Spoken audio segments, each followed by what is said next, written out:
বিষ্ণু ইসলাম একবার ওয়াশরুম সেরে এসে দেখলেন কে যেন অজুর পানি রেখে গিয়েছে। জিজ্ঞেস করলেন কে রেখেছে? বলা হলো আব্দুল্লাহ ইবনে আব্বাস রেখে, ছোট্ট আব্দুল্লাহ। বিষ্ণু ইসলাম খুশি হয়ে গেলেন, হায় রে, সে কিভাবে খেয়াল করলো, আমি এখন ওয়াশরুম থেকে আসলেই তো আমার অজুর পানি লাগবে।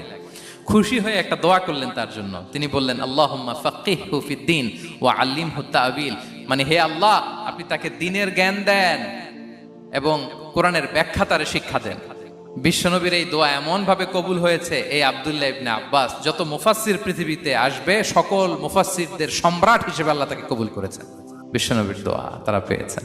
উম্মে সুলাইম রাদিয়াল্লাহু তাআলা আনহা, আনাস রাদিয়াল্লাহু তাআলা আনহুকে নিয়ে আসলেন, বললেন নবী হে, আপনি এসেছেন, আমরা যে এত খুশি মদিনাবাসী, সবাই দেখে আপনার হাতে কিছু না কিছু হাদিয়া দেয়, আমি কি দিব? কিছু দেয়ার নাই, কিছু দেয়ার নাই, আমি গরিব মানুষ, আমি আমার নার ছেঁড়া ধন, কলিজার টুকরা আনাস, আমার শিশু সন্তানটারাই আপনারে হাদিয়া দিয়ে দিলাম।